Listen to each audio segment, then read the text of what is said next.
Que a doce paz do Senhor Jesus esteja no seu coração. Seja muito bem-vinda a mais uma aula da nossa EBD Online. E hoje é a primeira aula do ano de 2025. Um feliz ano novo para você. Que Deus nos dê um ano muito abençoado, cheio de graça, de misericórdia, bondade e muita motivação para fazer a sua obra, dedicação ao reino e ao ensino da Santa Palavra de Deus. E que bom podermos começar estudando um tema tão importante como a questão da defesa da fé. Vamos iniciar com esta lição que foi escrita pelo pastor e teólogo Ezequias Soares, que é da Assembleia de Deus em Jundiaí. Ele que é professor de hebraico, de grego, da área de apologética, tem diversas obras escritas, tanto pela CPD quanto por outras editoras, como a Ragnos. E esta primeira lição, quando as heresias ameaçam a unidade da igreja. Precisamos refletir neste tema, pois é um tema bíblico, e nós podemos ver que a apologética, a defesa da fé, ela está presente na história do povo de Deus. Nós vemos no Antigo Testamento a grande batalha que Moisés travou contra os magos do Egito. Moisés apresentando o poder de Deus e eles apresentando um artifício, um embuste para iludir o faraó e os egípcios, James e Jambres fazendo resistência à verdadeira revelação de Deus que estava chegando no Egito. Nós podemos ver o grande debate entre Elias e os profetas de Baal em prol da verdade. Nós podemos ver Gideão derrubando o falso altar de Baal. O conflito com a heresia, ele está registrado nas Escrituras. O Antigo Testamento nos mostra o tempo todo que há uma batalha pela verdade. A lição de número 1, nós vamos ver quando as heresias ameaçam a unidade da igreja. É o tema desta lição. A lição de número 2, vamos estudar a questão da identidade do cristão. Somos cristãos. E aonde está o nosso fundamento, a nossa base? Lição 3, a encarnação do verbo. Vamos entrar na doutrina da cristologia. Um Jesus que é plenamente humano e plenamente divino. Lição 4, Deus é triuno. Não é uma pergunta, é uma afirmação. E como podemos afirmar que Deus é triuno? Essa é a nossa crença e vamos mostrar na quarta lição com muita riqueza de detalhes. Lição 5, Jesus é Deus. Ele não é um Deus, como querem alguns adeptos das seitas, mas ele é Deus. Lição 6, o Filho é igual com o Pai. Aí vamos falar agora da coparticipação na Trindade, o Pai, Filho e Espírito Santo, e como o Filho ele é coeterno com o Pai, ele é igual com o Pai. Lição 7, as naturezas humana e divina de Jesus. Um tema que sempre foi debatido desde do terceiro e quarto século na história do cristianismo e que se transformou em heresias que estão presentes no século XXI, as duas naturezas de Cristo. Lição de número 8, Jesus viveu a experiência humana, a encarnação do verbo, ele se tornou plenamente humano. Lição de número 9, quem é o Espírito Santo? É um tema importantíssimo porque no primeiro concílio de Nicéia, em 325, em que foi estabelecida de forma histórica a doutrina da Trindade e reafirmado de uma vez por todas, o tema do Espírito Santo não estava muito claro ali, porque não havia muita necessidade. A disputa era sobre as duas naturezas do Filho.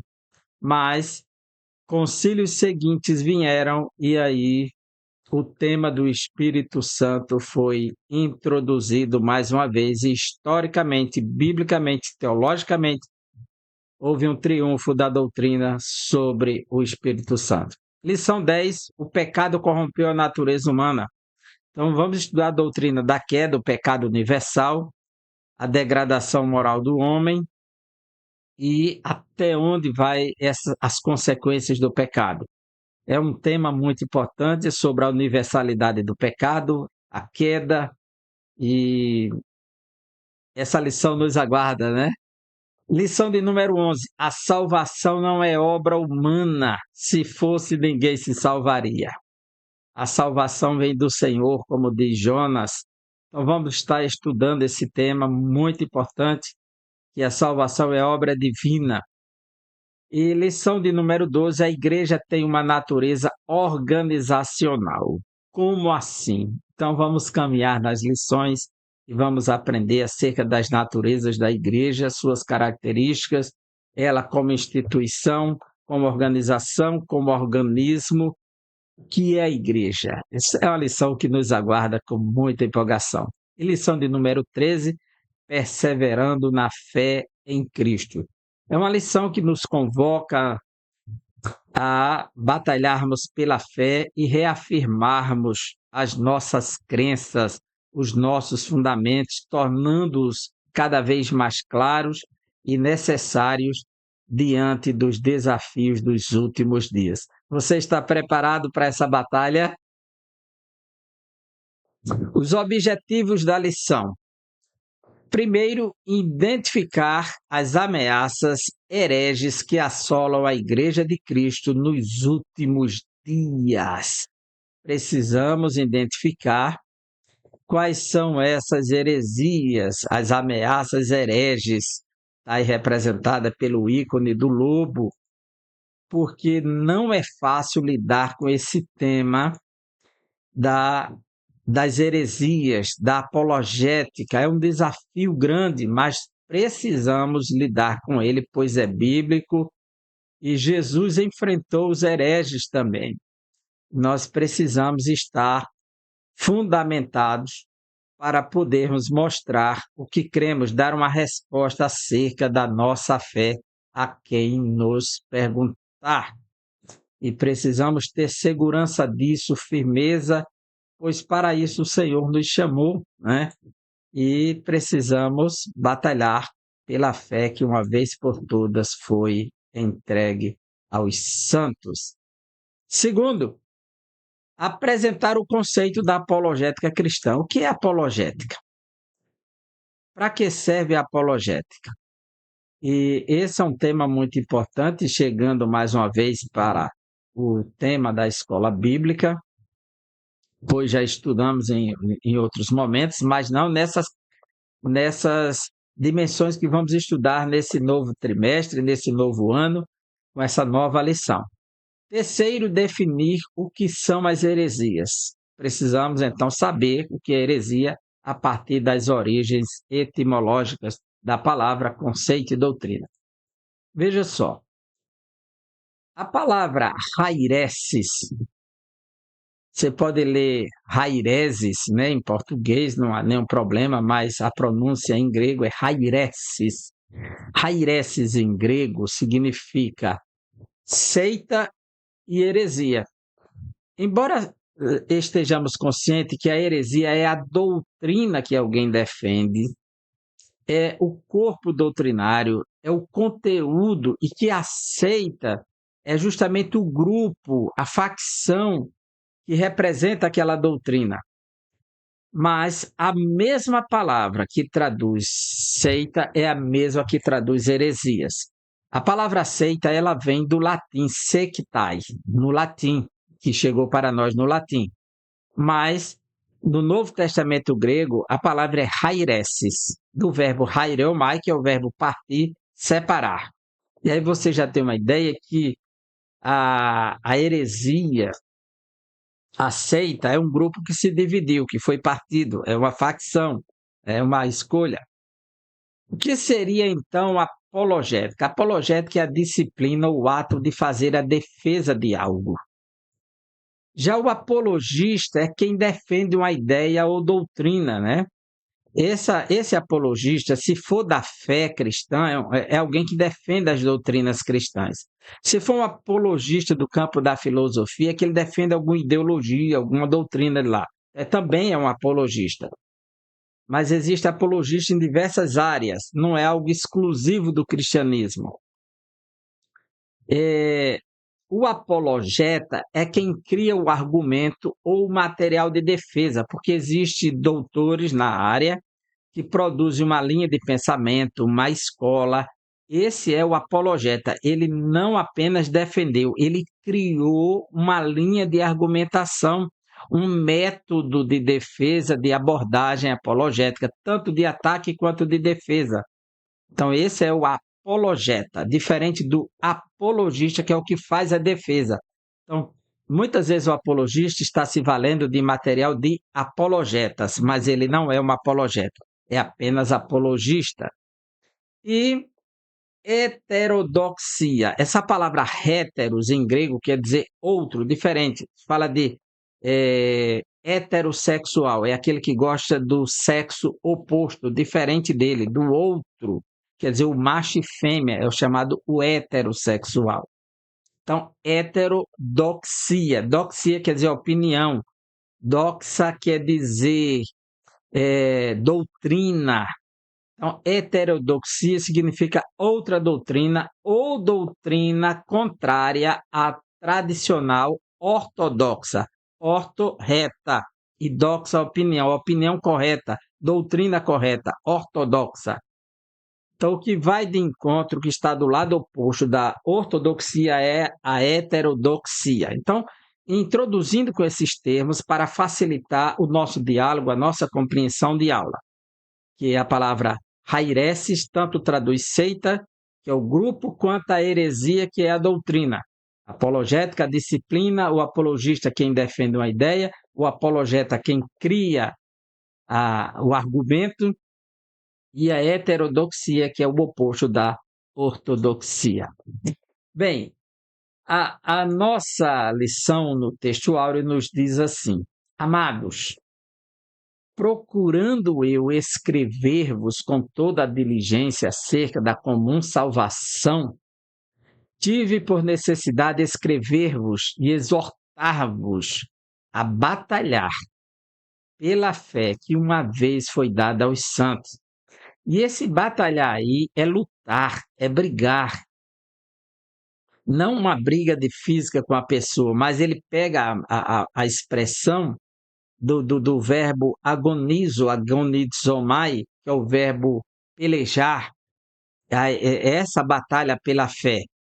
Então, ele está usando um termo militar para nós, para defendermos a nossa fé. O Judas, ele está escrevendo, Judas, que é irmão de Tiago, que é irmão do Senhor, ele escreve para uma comunidade de cristãos que foi invadida por alguns hereges, que introduziram o ensino da libertinagem, promovendo uma festa da sensualidade. E quando ele tomou conhecimento que era em nome da festa do amor, eles perverteram muitas pessoas com essa festa da sensualidade, estavam seguindo o caminho de Caim, a doutrina de Balaão, e Judas disse que iria escrever com muita diligência, muita coisa, mas o tempo não permite. Então ele resumiu e chamou diante da necessidade para que os irmãos batalhassem pela fé. Que essa fé, ela foi dada aos salvos, aqueles que receberam a mesma salvação, a comum salvação, a comum salvação. E ele chama para essa batalha. Esse chamado para batalhar está escrito também, aqui Paulo escreve, na primeira carta a Timóteo, capítulo 6, versículo 12, e é interessante que é o mesmo verbo grego que está aí em Judas, capítulo 6, versículo 12. Combata o bom combate da fé. Tome posse da vida eterna para a qual você também foi chamado e da qual fez a boa confissão diante de muitas testemunhas. A exortação para Timóteo é que ele combata o bom combate da fé. Essa batalha pela fé é uma exortação contínua nas Escrituras. Nós podemos ver na segunda carta de Paulo a Timóteo, também, isso foi a primeira carta, agora a segunda carta. Paulo escreve da prisão de Roma, capítulo 4, versículo 7. Combati o bom combate, completei a carreira, guardei a fé. Essa fé aqui, provavelmente é o corpo doutrinário, são as verdades que ele recebeu. E porque ele combateu um combate da fé, e esse combate da fé é a defesa daquilo que você crê, é a defesa daquilo que fomos instruídos. E Paulo diz que chegou no final da carreira, ele combateu o bom combate da fé, mas guardou a sua fé. Né? Ele agora só aguarda a coroa da justiça que o justo juiz lhe dará. Nós temos no Antigo Testamento um chamado apologético para as famílias. Está no livro de Neemias, capítulo 4, versículo 14, quando Neemias está construindo o muro e os homens estão trabalhando com ferramentas de atividades e armas de guerra. E ele exorta porque as ameaças eram grandes e diz assim: depois de fazer uma inspeção, levantei-me e disse aos nobres, aos magistrados e ao resto do povo: não tenham medo deles, aqueles que estavam ameaçando deter a construção dos muros de Jerusalém. Lembrem-se do Senhor grande e temível e lutem pelos seus irmãos, seus filhos, suas filhas, pelas mulheres e pela casa de vocês. Ou seja, se você tem Deus, se você confia no Senhor, então faça a sua parte. Lembre-se que Deus estará com você nessa peleja. É isso que ele está dizendo. Lutem, batalhem, faça uma defesa daquilo que você crê, dos seus princípios, seus valores, suas famílias. Verdade e prática. Heresias são crenças e práticas contrárias ao pensamento bíblico. Ou seja, vai de encontro às doutrinas bíblicas que distorcem os pontos principais da doutrina bíblica. Isto é heresia. Logo, alguém pode não estar numa seita, mas ser um herege no nosso meio, quando ele tem pensamentos e ensinos que distorcem as verdades fundamentais das Escrituras. Para ser um herege, não precisa estar numa seita, basta ter doutrinas contrárias às Escrituras, ou seja, que estejam fundamentadas em sentimentos humanos, em pensamentos, em eu acho, eu acredito, eu interpreto assim, como se tudo estivesse livre para você decidir o que fazer com as Escrituras, o que não é verdade. Existem critérios para estabelecer para que tenhamos um campo harmônico na interpretação. A nossa introdução nos apresenta aí a lição como um todo, a sua proposta. Começa dizendo assim: heresias são crenças e práticas contrárias ao pensamento bíblico, reafirmando a nossa verdade prática. São crenças e práticas contrárias ao pensamento bíblico, pois elas, primeiro, distorcem os pontos principais da doutrina cristã, não concordam com as doutrinas tradicionais. Segundo, confronta o cristianismo histórico, que existe fundamentos históricos do cristianismo que são inamovíveis, não podem ser removidos do cristianismo. E terceiro, e criam um problema para as igrejas e as famílias, porque geram uma confusão na mente do povo. Veja que nós defendemos a doutrina da Trindade. Os modalistas e os unicistas geram problema com isso. Os unitaristas também. As heresias da atualidade são as mesmas da antiguidade, mas com uma roupagem nova, que foram rejeitadas pelos apóstolos e primeiros cristãos, os chamados patrísticos, pois nada há de novo debaixo do sol, Eclesiastes 1:9. O presente trimestre tem por objetivo mostrar o referencial doutrinário da fé cristã, levando-a a reconhecer de longe as heresias. Só em olhar essa heresia, Isso não cabe, não faz parte da história do cristianismo, não faz parte da história da fé. Esta primeira lição é um estudo sobre o problema das heresias nas igrejas e a nossa responsabilidade na defesa da fé. Eu coloquei grifo nosso porque eu coloquei as cores amarelas, coloquei negrito. Então, nós temos a responsabilidade de justificar o que estamos fazendo com o texto. As ameaças dos lobos vorazes. Os cuidados pastorais. Aqui em cima nós temos o texto de Atos, capítulo 20, versículo 28 a 30.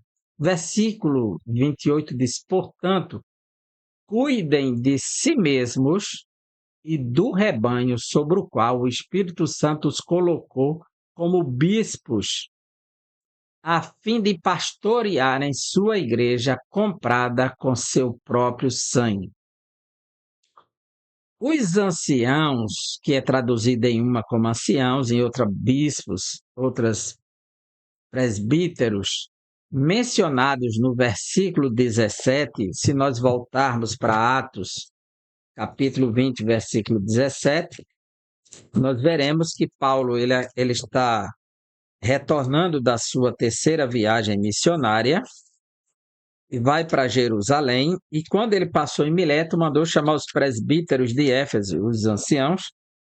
Veja, de Mileto, Paulo enviou uma mensagem a Éfeso, pedindo aos presbíteros da igreja que se encontrassem com ele. Esses presbíteros eram os bispos, os pastores, os líderes que estavam pastoreando. Nessa passagem aqui, os anciãos, eles foram constituídos pelo Espírito Santo para apacentarem a igreja de Deus, né? Como diz o versículo 28, a fim de pastorearem sua igreja comprada com seu próprio sangue. A função primordial do pastor é alimentar, guiar e proteger. Veja que o pastor que não tem esses cuidados com a ovelha, ele não é pastor. Ele pode ser qualquer coisa, menos pastor. Porque todas as descrições de um pastor na Bíblia pelos lábios de Jesus, fica claro qual a função. Embora todos que conhecessem o trabalho pastoril soubessem de tudo isso, mas Jesus reafirmou, por ser tão real, que uma das primeiras profissões da humanidade foi o do pastoreio depois da agricultura. Capítulo 15, nós temos a parábola que Jesus conta. Versículo 4 em diante. Qual de vocês é o homem que, possuindo 100 ovelhas e perdendo uma delas, não deixa no deserto as 99 e vai em busca da que se perdeu até encontrar? Veja, o pastor ele conhece suas ovelhas, sabe quando uma fica desgarrada e vai atrás. E quando a encontra, põe-na sobre os ombros cheio de alegria. Ele não encontra ela para maltratar, ele é tomado de alegria e coloca ela nos ombros. E indo para casa, reúne os amigos e vizinhos, dizendo-lhes: alegrem-se comigo, que já achei a minha ovelha perdida. Veja a paixão do pastor pela ovelha. Em João capítulo 10, Jesus faz uma afirmação mostrando qual a missão do pastor. Capítulo 10, versículo 4, ele diz assim, que ele é o bom pastor, ele vai dizer aqui, e ele diz assim, versículo de número 4, depois de levar para fora todas as que lhe pertencem, vai na frente delas e elas o seguem porque reconhecem a voz dele, ou seja, do pastor. Versículo de número 11 e 12. Eu sou o bom pastor dá a vida pelas ovelhas. O mercenário que não é pastor, a quem não pertencem as ovelhas, vê o lobo chegando, abandona as ovelhas e foge. Então o lobo as arrebata e dispersa. Existe uma diferença entre o mercenário e o pastor. A função do pastor é alimentar, guiar e proteger as ovelhas. A exortação apostólica aos líderes da igreja visa proteger os irmãos e as irmãs das heresias e guiar todos na verdade do evangelho. Esse cuidado aparece nos ensinos de Jesus. Mateus 7, 15 a 20, fica claro que, veja comigo, Mateus capítulo 7, 15 a 20. Cuidado com os falsos profetas que se apresentam a vocês disfarçados de ovelhas, mas por dentro são lobos vorazes. Pelos seus frutos vocês o conhecerão. Por acaso se colhem uvas de espinheiros ou figos de ervas daninhas? Assim toda árvore boa produz frutos bons, porém a árvore má produz frutos maus. A árvore boa não pode produzir frutos maus, e a árvore má não pode produzir frutos bons. Toda árvore que não produz bom fruto é cortada e jogada no fogo. Assim, pois, pelos seus frutos vocês os conhecerão. Então, existe um cuidado, inclusive dos falsos profetas que vêm vestidos de ovelhas, mas por dentro são lobos vorazes. Depois da minha partida, o versículo 29, Paulo diz: sei que depois da minha partida surgirão em seus meios falsos mestres, lobos ferozes, que não pouparão o rebanho, até mesmo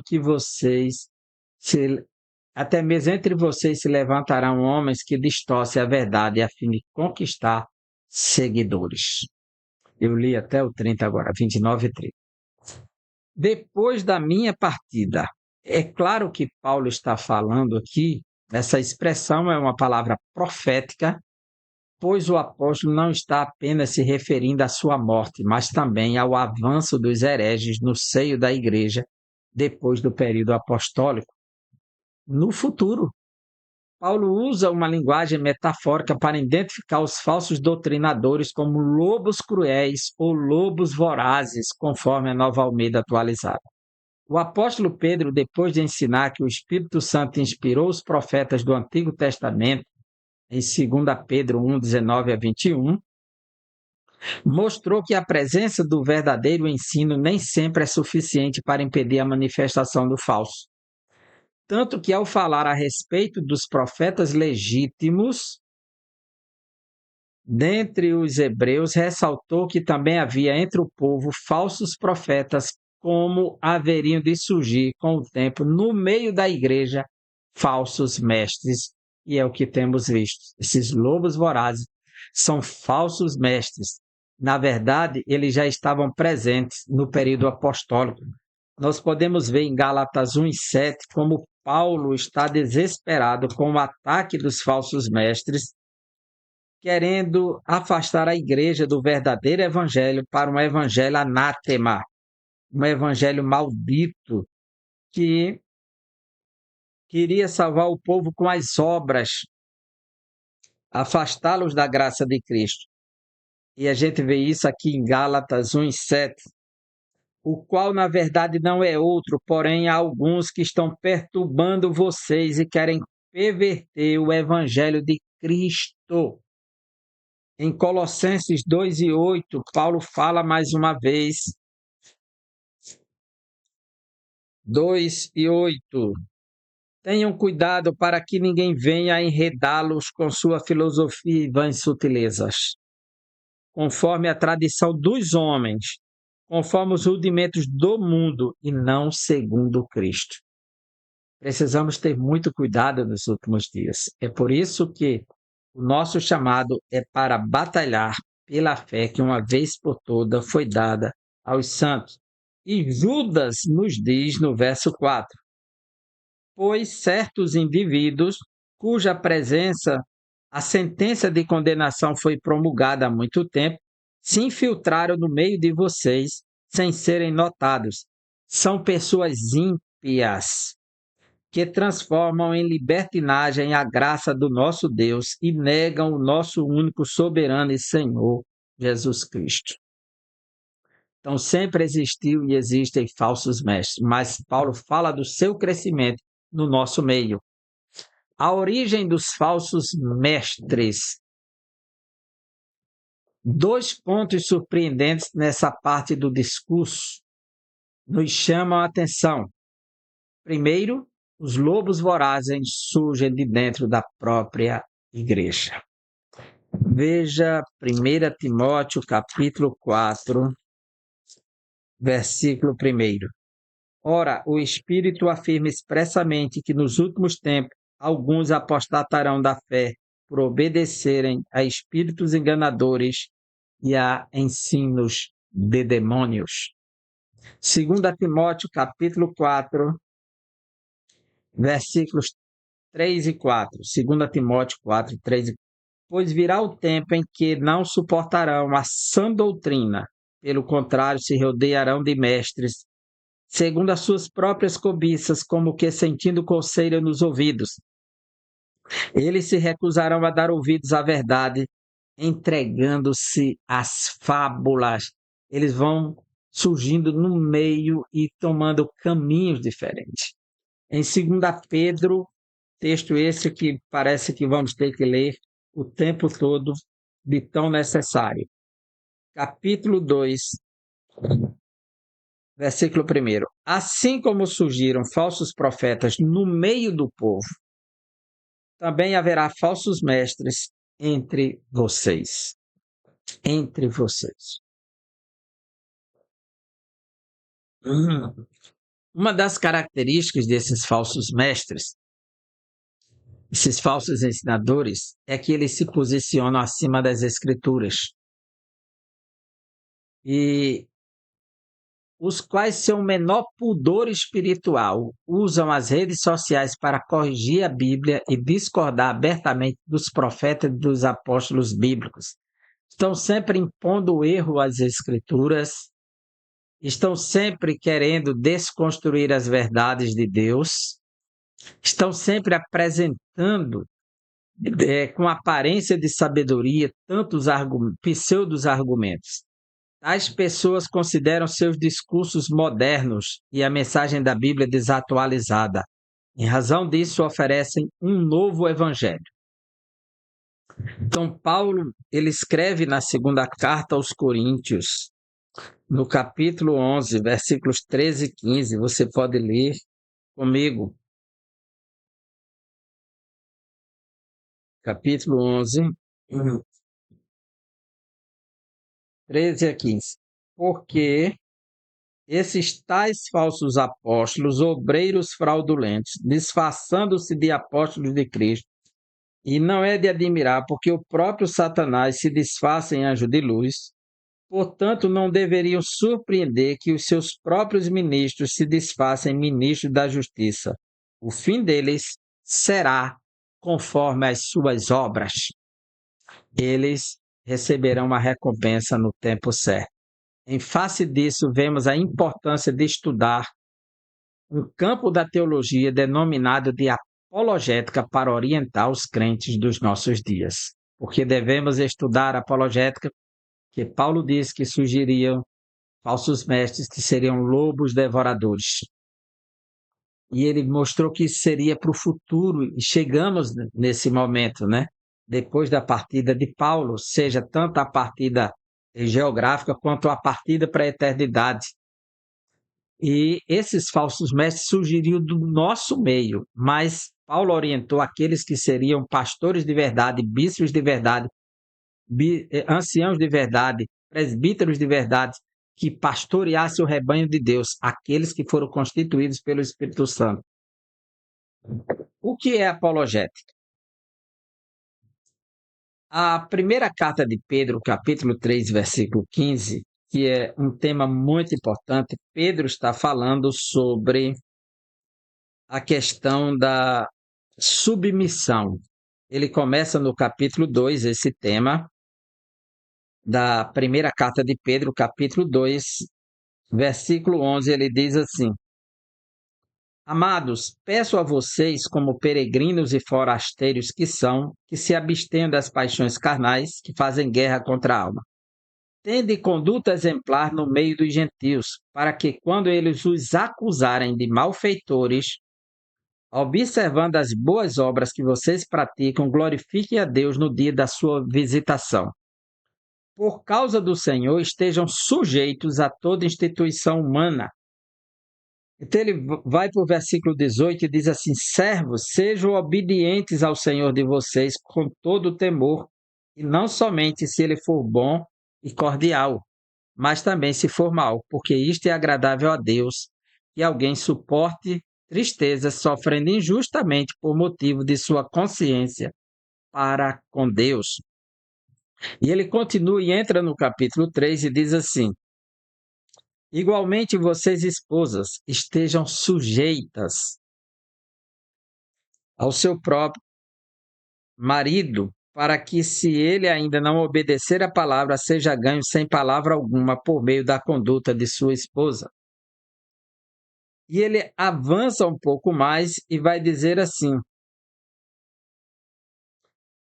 versículo 7: Maridos, vocês igualmente vivam a vida comum no lar com discernimento, dando honra à esposa, por ser a parte mais frágil e por ser coerdeira da mesma graça divina.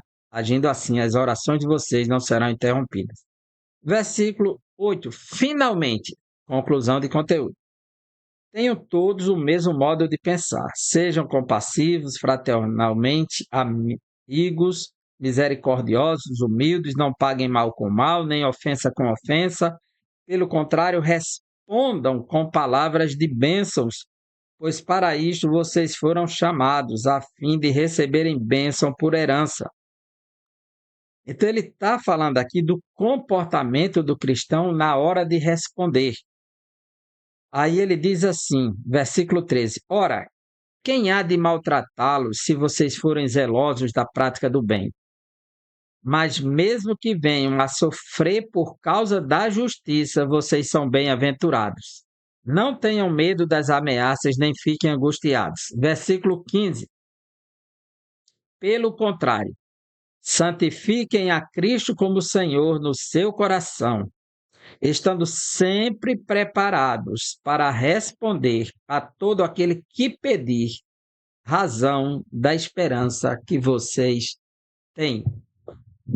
Esse é o nosso tema, desculpa. Antes santificai a Cristo, ao Senhor Deus em vossos corações, e estáis sempre preparados para responder com mansidão e temor a qualquer que vos pedir a razão da esperança que há em vós. O que nós podemos aprender aqui? Primeiro, peço desculpas, essa definição de apologética. A apologética cristã é a defesa lógica e racional da fé cristã e de suas práticas doutrinárias. Isso é a apologética. Tem gente dizendo que o cristianismo é só um povo sobrenatural. Não, não. O cristianismo é gente, é ser humano, tem razão, tem consciência. O seu culto é racional, a sua vida é racional, a sua interpretação das escrituras é racional. Então, nós precisamos da apologética porque damos valor àquilo que a Escritura diz. O termo apologética vem do substantivo grego apologia, que literalmente significa defesa-resposta. É a palavra que está aqui em 1 Pedro 3,15. Que saibam responder. A palavra responder e a palavra defender é a mesma palavra que é traduzida por explicar por alguns. Você pode ver aqui embaixo o livro A Apologia de Sócrates, que é justamente a defesa de Sócrates, que foi uma defesa no tribunal. Era o trabalho de um advogado. Sócrates fez sua autodefesa no tribunal e Platão escreveu a Apologia de Sócrates. A apologia é uma defesa, é uma resposta que você dá. Então estejam prontos para responder, para fazer apologia. E esse defender, responder, também é explicar. O mesmo termo, numa tradução literal, é sempre preparados para uma defesa. A versão bíblica, chamada Nova Versão Transformadora, NVT, emprega o termo do verbo explicar. Assim, sempre preparados para explicá-la. Quem pedir a razão da esperança, em que você crê, como crê, saber responder. A apologética mostra que o cristianismo é racional. Os dados da revelação podem ser explicados de maneira metódica e sistemática. Quer dizer, que conhecemos sobre Deus, sobre Jesus, sobre o Espírito Santo, sobre a salvação, está revelado e pode ser sistematizado, então pode ser explicado para qualquer pessoa. Logo, o cristianismo é uma religião racional. Ela, ela é de revelação, a religião revelada, que vem de Deus para os homens, mas ela não se limita somente à dimensão sobrenatural. Ela está nesse mundo vivendo da razão que Deus lhe deu. A ser racional é uma capacidade dada por Deus. Por isso que Jesus diz em Marcos 12:30, para servir a Deus de todo o nosso coração, do nosso entendimento. Quer dizer, o entendimento é a capacidade racional, é com toda a alma, com todo o coração e com todo entendimento. Veja o que diz Atos dos Apóstolos, capítulo 1, versículos de 1 a 3. Veja como a nossa religião cristã, ela apela para a razão. Escrevi o primeiro livro, ó Teófilo, que disse Lucas, relatando todas as coisas que Jesus começou a fazer e a ensinar, até o dia em que foi elevado às alturas. Depois de haver dado mandamentos por meio do Espírito Santo aos apóstolos que tinha escolhido, depois de ter padecido, Jesus se apresentou vivo a seus apóstolos com muitas provas incontestáveis, aparecendo-lhes durante 40 dias e falando das coisas relacionadas com o reino de Deus. Ou seja, Jesus deu provas incontestáveis aos seus por 40 dias, dando evidência histórica, lógica, racional, visível, palpável. Foi por isso que Tomé disse: eu só acredito se eu ver e tocar mesmo nas feridas. E Jesus disse: seja crente, não incrédulo. Tomé. O que é defesa? A que defesa Pedro se refere? Então, Pedro diz que saiba responder. Há quem argumente que essa defesa seja uma resposta a uma acusação, visto que essa mesma palavra, apologia, aparece nesse sentido no Novo Testamento. Logo, essa palavra apologia se trata de uma acusação tanto formal como informal. O que é uma acusação formal? Uma acusação judicial. Nós podemos ver que Paulo ele recebeu uma acusação formal, ele foi acusado no tribunal, teve direito a um advogado lhe acusando o tempo todo, né, no tribunal para ser julgado. Em Atos 22:1, irmãos e pais, escutem agora o que tenho a dizer em minha defesa. Ou seja, Paulo está no tribunal e ele vai se defender. Essa é uma acusação formal contra ele. Em Atos 25, versículo 16, mais uma vez, nós podemos ver, Paulo está no tribunal em Cesareia, diante de Agripa, né? Então, 25:16, ele diz assim: eu lhes disse que não é costume dos romanos condenar quem quer que seja sem que o acusado tenha presentes os seus acusadores e possa defender-se da acusação, que é uma acusação formal, é uma questão forense, judicial. E ela pode ser uma acusação informal, ou seja, não é oficial, é de pessoas aqui e acolá que está falando, mas não é uma acusação que veio do governo, que veio exigindo, que veio de um grupo, uma instituição. E quando você faz uma acusação, pessoas fazem acusações a outras aí no YouTube de forma informal, o outro vai, aciona a justiça e processa, e aí entra um processo judicial, algo formal. Em 1 Coríntios, capítulo 9, versículo 3, Paulo fala de apologia como resposta ou defesa de forma informal, ou seja, ele está defendendo o seu ministério de apóstolo. Se não sou apóstolo para os outros, certamente o sou para vocês, porque vocês são o selo do meu apostolado no Senhor. Paulo está se defendendo. A minha defesa diante dos que me questionam é esta. É uma defesa informal, é pessoal. Em 2 Coríntios 7,11, mais uma vez, a informal, capítulo 7, versículo 11, Paulo diz assim: Vejam quanto cuidado produziu em vocês o fato de serem entristecidos segundo Deus. Que defesa, que indignação, que temor, que saudade, que zelo pelo desejo de punir o culpado. Em tudo vocês se mostraram inocentes neste assunto.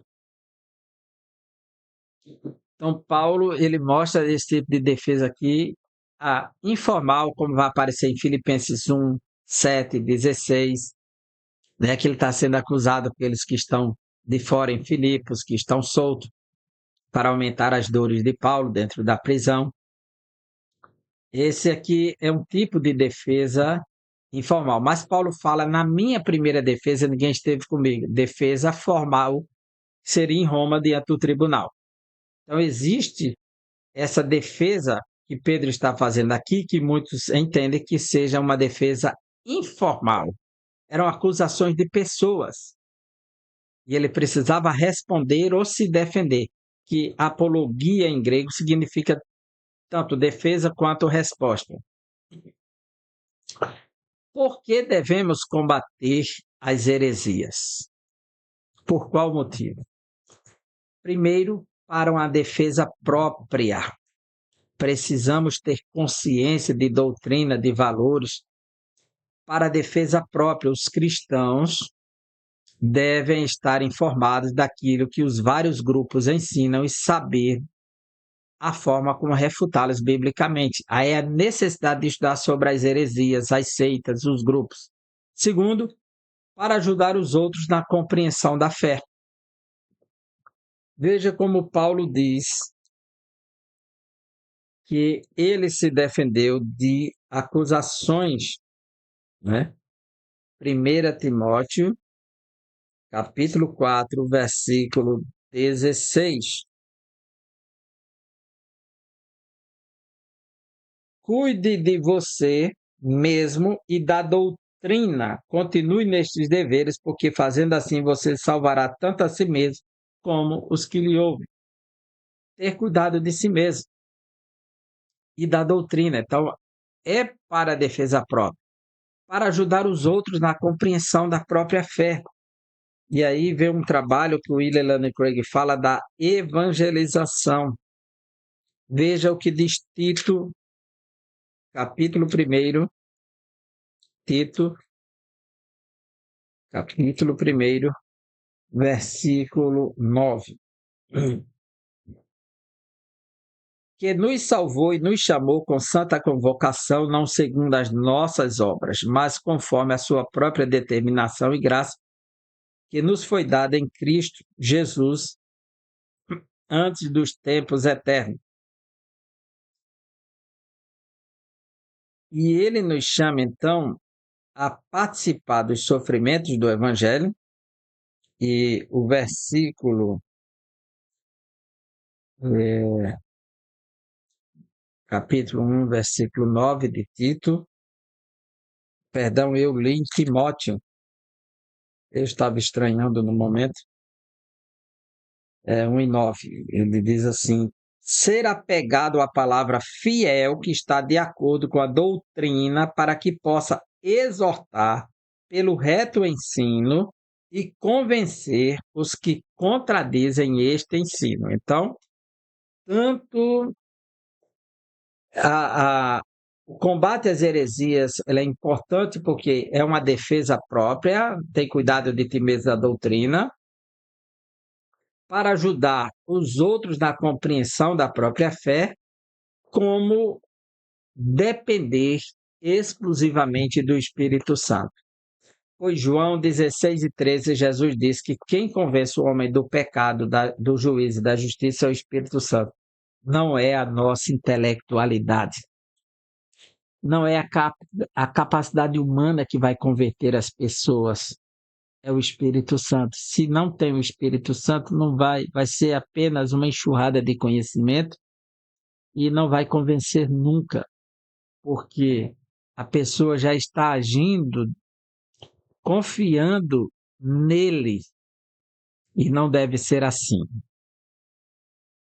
O que são heresias? A palavra haireses, coloquei aqui a lista em cima, haireses, que é traduzida tanto para a seita, que é o grupo, quanto para a heresia, que é o conteúdo, a doutrina. Esse termo, o termo haireses, ele é traduzido por seita e por heresias. É verdade que o cristianismo foi também chamado de seita, mas por não cristãos, pessoas que não conheciam as verdades do Evangelho de Cristo. O termo haireses, que é heresia, ele aparece no grego clássico para definir partidos políticos, grupos de filosofias, esquadrão do exército, aquele grupo que estava afastado dos outros, que tinha um pensamento diferente, uma atitude, um método, uma abordagem, era uma haireses. Esse termo haireses não tem um sentido negativo, ele tem um sentido de definir a facção, o grupo, o partido, é desse partido político, que ele está partido, que não é mais do inteiro. Então, esse termo aparece no Novo Testamento, principalmente no livro de Atos dos Apóstolos. No Novo Testamento grego vai aparecer 9 vezes o termo haireses, vindo do verbo haireomai, que é o verbo dividir, partir, separar, facção. A facção de tecidos, quem costura fala muito de facção, que é o corte, né? Então, no texto de Atos dos Apóstolos, capítulo 5, ele descreve de forma natural, sem ter o sentido pejorativo, mas apenas o grupo dos saduceus. Atos, capítulo 5, versículo 17, que diz assim: levantando-se, porém, o sumo sacerdote e todos que estavam com ele, isto é, o partido dos saduceus. A palavra partido aqui, em outra tradução, é a seita dos saduceus. Em Atos, capítulo 15, nós temos Atos capítulo 15, versículo 5, diz assim: mas também alguns membros do partido dos fariseus que haviam crido se insurgiram. Partido aqui é seita, outra tradução diz seita. É o partido, é o grupo. Então ele está apenas definindo que existem grupos dentro do judaísmo, dos saduceus, dos fariseus. Os primeiros cristãos, por aparecerem com a doutrina que o Messias ressuscitou e que o Messias era Jesus de Nazaré, foram chamados de nazarenos ou participantes da seita do Nazareno, do grupo do Nazareno. Mas eles não tratam isso como se fosse a ameaça é dizer que o Messias voltou. Então, isso já se tornaria uma heresia negativa para os judeus. Então, os primeiros cristãos foram chamados de hereges. Em Atos 24,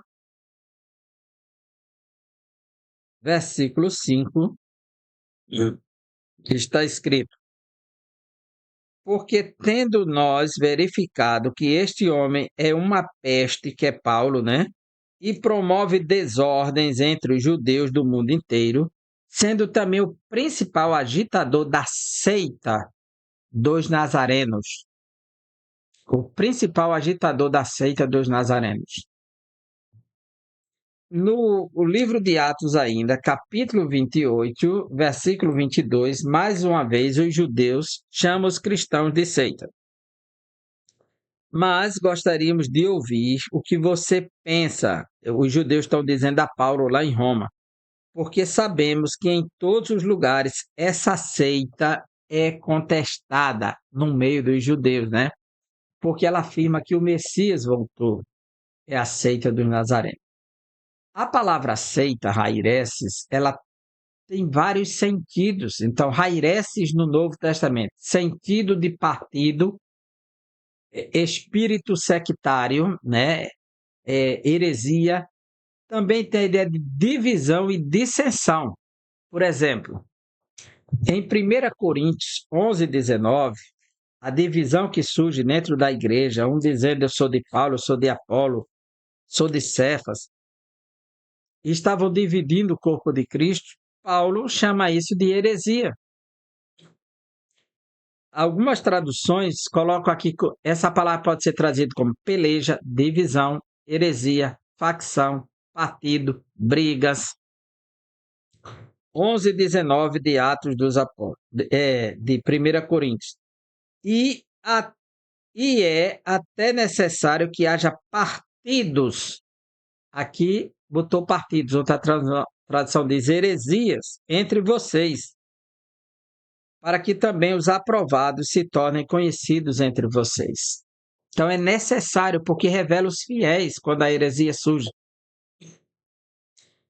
No livro de Números, nós temos uma palavra em hebraico que corresponde a essa palavra raireses do Novo Testamento, que é a palavra Maheloket. Maheloket é a palavra peleja, divisão, que foi promovida para o Coré, Datã e Abirão. Basta ler Números 16, de 1 a 3, que lá está a batalha dividindo o povo. Também é descrita como uma obra da carne, já que Paulo escreve aos Gálatas e fala do fruto do Espírito e obras da carne. 5 e 20 de Gálatas ele diz assim: idolatria, feitiçaria, inimizades, rixas, ciúmes, iras, discórdias, divisões, facções. Outra tradução coloca heresias, são facções, que a heresia são facções. Ela divide. E falso ensino na segunda carta de Pedro, quando diz que importa que assim como houve falsos profetas, também haja falsos mestres no vosso meio, que introduzirão heresias destruidoras.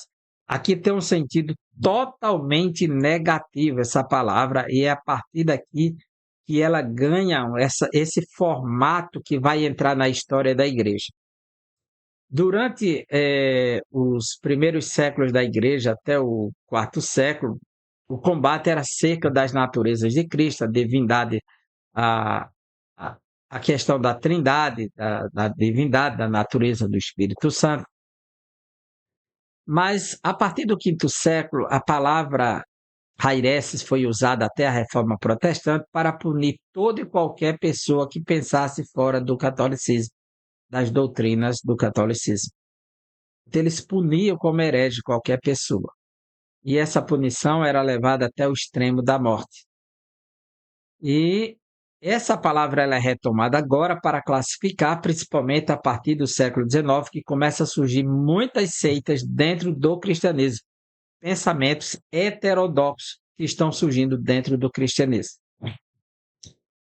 Heresias de perdição. É nessa passagem que Raireses apresenta o sentido de erro doutrinário como a heresia propriamente dita. Nessa de 2 Pedro 2:1.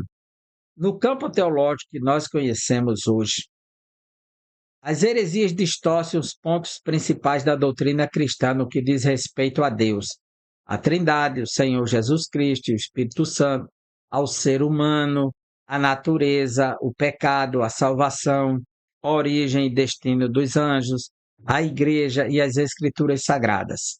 O mais grave erro é quando diz respeito à divindade e interfere na salvação, pois não existe salvação sem Jesus. Na hora que se reduz a pessoa de Jesus ao nada, ou subestima o serviço de Cristo, as obras, então o que resta senão a perdição, porque salvação somente em Jesus. Diz que as religiões heterodoxas, que não seguem a doutrina da ortodoxia, estão destinadas ao inferno por conta do erro doutrinário. Porque quando você reduz a pessoa de Cristo, subestima a pessoa de Cristo, tira ele do centro, então você está seguindo uma doutrina heterodoxa. Conclusão: os apóstolos responderam aos opositores da fé cristã e lançaram a base da nossa teologia. Todos os escritos do Novo Testamento mostram essa luta acirrada contra as falsas doutrinas. É, pois, tarefa da igreja atual batalhar pela fé que uma vez foi dada aos santos. E essa expressão uma vez no grego é de uma vez por todas. Finalizamos com a seguinte pergunta para reflexão: estamos a fazer pela verdade o que esses agentes da heresia fazem pela mentira? Essa é uma grande pergunta.